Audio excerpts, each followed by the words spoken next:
it's Sarah from Losing It for Me 42 with my week 28 update. I had vertical sleeve gastrectomy on October 26, 2016. My high weight was 389, and that was in April of 2016. My surgery weight was 324. I came at you last week at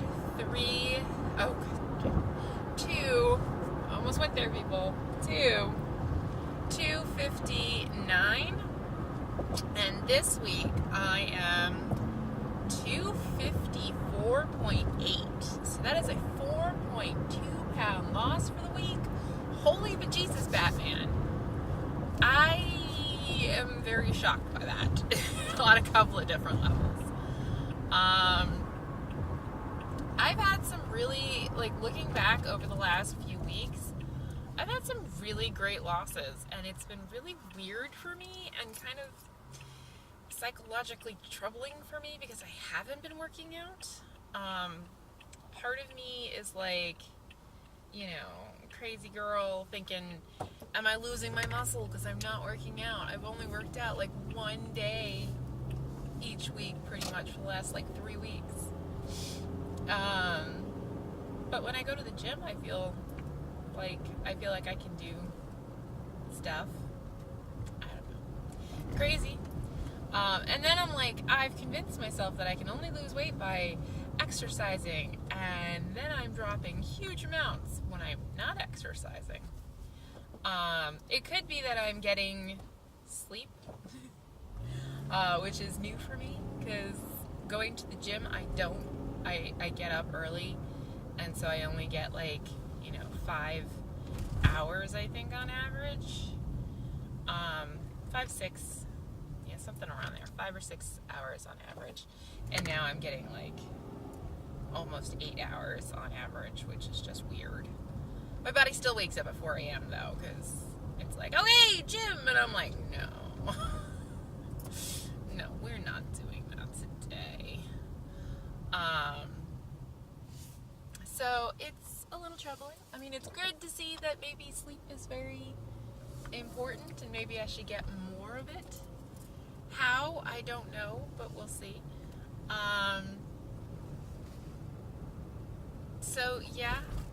I also had a indulgent day this week. My one of my friends' birthdays, and we went out to Hibachi to celebrate, and because I was at Hibachi, I had to, of course, get sake, because you have to get warm sake at Hibachi. You just have to get warm sake anytime you go to an Asian restaurant, but that's just me. Because I love it, and that's the only place I drink it. That happened. And I was trying to be good, and I was I'm not going to drink all of May. And then it's May 5th, and I'm drinking at Hibachi. I also had hibachi, and rice, noodles, the whole shebang. At first I was I'm not going to eat them, and then I had a little bit of the noodles, and I was ah. I was noodles. It's been so long. I don't think I've had pasta in any form in, has to be 10 or more months, a long time. So, yeah, had some pasta, had some rice. And surprisingly enough, I don't know if it was the day or if it was the food, but I could eat a lot of it too. That was kind of scary. But overall, it was, and then I had a little bit of cake afterwards, and I had 2 cookies, and yeah. So I had bad time this week, and yet I had a really good week. I think a lot of it, because I'm a daily wearer, I can tell you a lot of it actually happened before that. I dropped from 259 to 254 almost overnight. I had another gastrointestinal issue, and I dropped 4 pounds went up after the weekend where I was bad. I went up to 257, and then I dropped back down Monday and Tuesday. Monday and Tuesday. So, yeah. My gastrointestinal issues are serious matters because when they get going, I drop huge overnight. I have huge losses when I can get things going. So yeah, that was really, I mean, it was unpleasant because it was definitely, it wasn't, it was a touch of a bug or something. I was feeling really sick I think it was Thursday. I was feeling really sick, and just, it came on after, it was so weird because I had just taken my vitamins, including my doctor's dose of vitamin D, which I only take once a week. It's like 500,000 or 50,000 BTUs or whatever. I don't know, some high dosage of vitamin D. And I only take it once a week. And I took it, and I felt really kind of sick. And then I ate something thinking, well, maybe my stomach was too empty and I needed more food. So I ate something, and then that didn't make me feel better. And then, like, as the day progressed, like, I tanked. By the time I left, I was so sick. I was just feeling really crappy. And when I got home, everything just washed right out of my system. Just everything for a good long time. And then I started feeling like I felt really still kind of crappy, but not as crappy. And then, the next day I felt fine. So I don't know if it was a stomach bug of some type. I ate something that didn't agree with me. I don't know. I don't think it was dumping syndrome because it didn't happen, it didn't happen around when I ate food. Like, it started before I ate food, unless I got dumping syndrome from vitamins. I don't know. And usually, even then, it's like 30 minutes after you eat the food that you get the dumping syndrome. I don't know. Anyway, I've been told if you question whether or not it's dumping syndrome, it's not dumping syndrome. So I don't think that happened. I don't think it was dumping. I think it was probably something I ate or just a touch of a bug or something. Once my system was cleaned out, though, I felt like I didn't have any reoccurrence. So, it just, for a good 40 minutes, there was a cleaning of out. Should I say TMI now? Don't you guys just love me? Yeah, so that happened, and that's primarily where the 40 pounds really came from. I'm okay with it. Not that I enjoyed it in the least bit, but, it is what it is. And I'm 4 pounds lighter. So, this week I started new medication for my back. It's gone okay.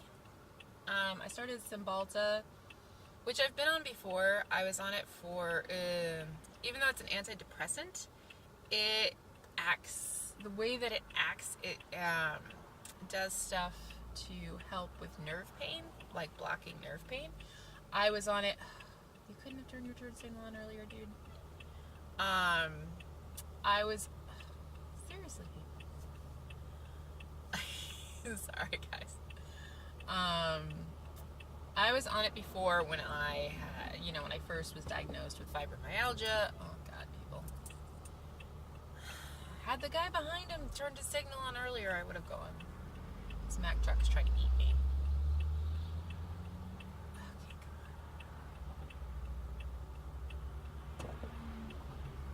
Okay, I'm doing it. Anyway. When I was first diagnosed with fibromyalgia, I was on it for a good long while. Probably a year, if not more. I'm not quite sure, but so I've been on Cymbalta before as a nerve blocker. I have to say though, I don't remember it making me tired. It says on the thing, may cause drowsiness. Oh God, guys, drowsiness. I am so tired. So tired. I've always been sensitive to drugs that make you sleepy. Always. I don't know if it's just, I don't know. I don't know what it is. I don't know if it's my sleep. I don't know if it's that it hits my system faster. That doesn't even make sense. Why would it affect me longer if it hit me faster? Like, you would just think that it would, if it hit you faster, then you would just get tired faster, but it wouldn't last. I don't know. You know what I mean? It doesn't make any sense. I'm freaking tired. I'm so sleepy. As I drink my second cup of coffee for this morning. Because I realized that if I didn't make a second cup, I would have trouble even getting to lunch to take a nap in my car. Which is what I did yesterday. I got to like 3 o'clock and like my eyes just would not stay open. Like would not stay open. And I felt like shit. I was so tired. I felt like crap. And so I just went to my car and laid down for like an hour and was like, meh. So that's my struggle for this week, is that I'm exhausted. My back still hurts.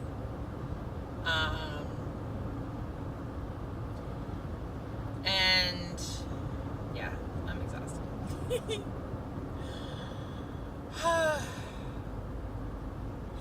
Anxiety. I'm going to make a video after this talking about anxiety. I don't know if I have enough time, but I'm going to try. Even if I do it on my way home tonight. My anxiety has been through the roof. I know part of it is that I'm so empathetic, and my boyfriend is really suffering heavily with anxiety right now. And I'm so empathetic that, like, I can't help but take on some of that anxiety. I also have a lot of things like up in the air, and that also makes me anxious. I've done a lot of things that cause me to be anxious. I went and got a pedicure on my own, which I've never done before. I've always gone with somebody. And it makes me very nervous to do that on a few different levels. I'm not a girly girl. I wasn't raised to be a girly girl. Like, my mother didn't teach me to put on makeup.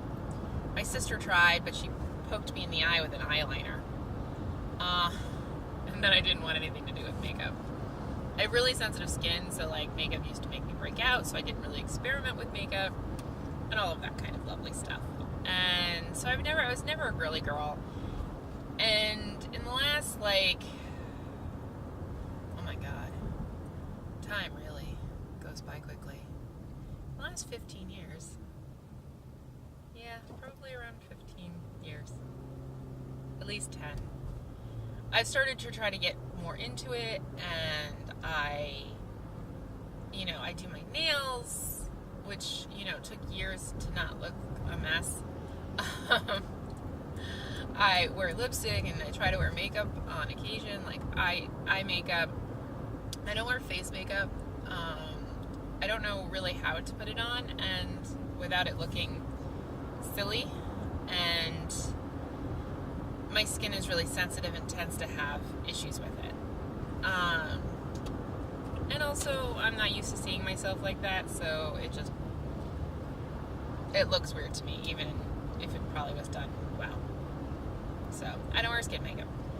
But I wear eyes and lips. And so going to a nail salon is only something that I've done the last, I want to say, like 5 years on a semi-annual basis. I'll get my toes done maybe twice a year, maybe. Like, It depends, because sometimes my girlfriend invites me, and when she does, like, I'll go get it done. But, like, I don't tend to get it done. I don't go without somebody else. So it was a very big deal to go by myself to a new place, not a place I knew, to a new place, and get it done.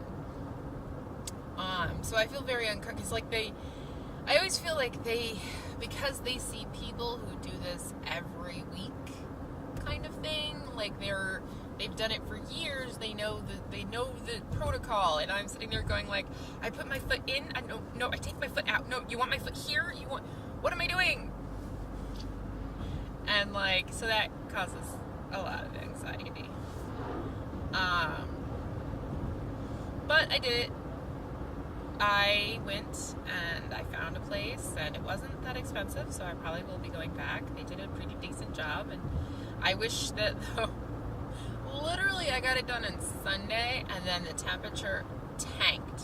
It is like 45 degrees now, and I'm like, I did this so that I could wear all these new open-toed shoes I have, but I refuse to wear open-toed shoes when it's this cold, so no one gets to see my toes. I have problems. So overall, things are going well. I'm a bit anxious.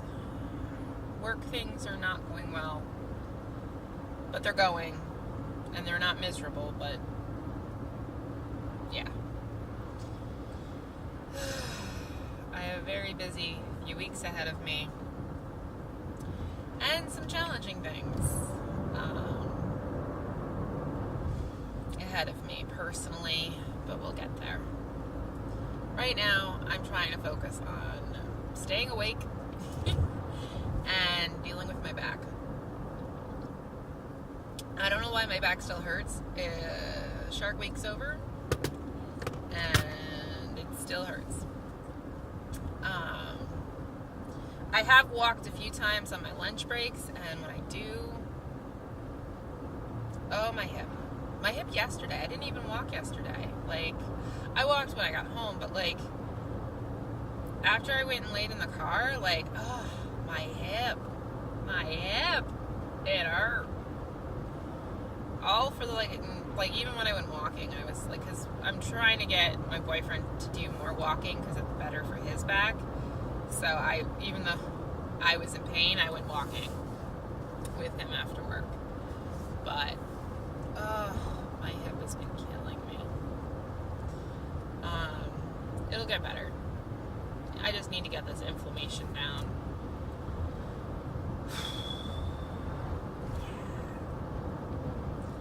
Okay, guys. Until next week. Or I may make a video. I may not. I don't know. We'll see. We'll see how time goes. I have been super busy. I just got to, went back and realized I missed a whole bunch of comments, and I apologize, people. I didn't mean to miss your comments, but I think I got everyone. So busy. Oh, if you're still tuned in, Naked Truth is going to have Dr. Matthew Weiner on Friday at a special time. It's 10 Eastern. I am not sure what it is elsewhere, but it's 10 a.m. on Friday. I'm probably going to take an early lunch so that I can attend, because it's Dr. Weiner. If you don't know Dr. Weiner, you really need to look up Dr. Weiner on YouTube. I watched his videos when I was first post-op, and he really made me understand a lot of things better, and explained things in a way that, was always my issue with doctors, was they were just, do this. And it's like, well, why am I doing that? And they never explained. They never, I don't know. I always felt like they didn't think that you were smart enough to understand if they explained. He explains things, and I go like, that makes sense. He is the reason I understand set points and the hormones involved with the surgery. I never quite understood why you would get to 60 to 80% of your excess body weight loss, but, you know, they couldn't really explain, you know, why that would. They were just like hormones. But he, like, really explains a lot more about it. But it's freaking awesome that he's going to be on. It is a weird time, but we can make it work, people. Join us, because it's going to be awesome. So, I know last time Liz posted it on her, The Naked Truth, on her own channel. It wasn't on the Naked Truth channel. So, just be aware that it could be on the Naked Truth channel, or it could be on Liz from Finding Elizabeth's channel. But I hope you guys tune in. It's gonna be awesome. I'm so super excited. I really have to come up with questions. I know they're here. I just need to get them out and write them out because, oh my God, it's Dr. Weiner. So, okay guys, until later. Bye.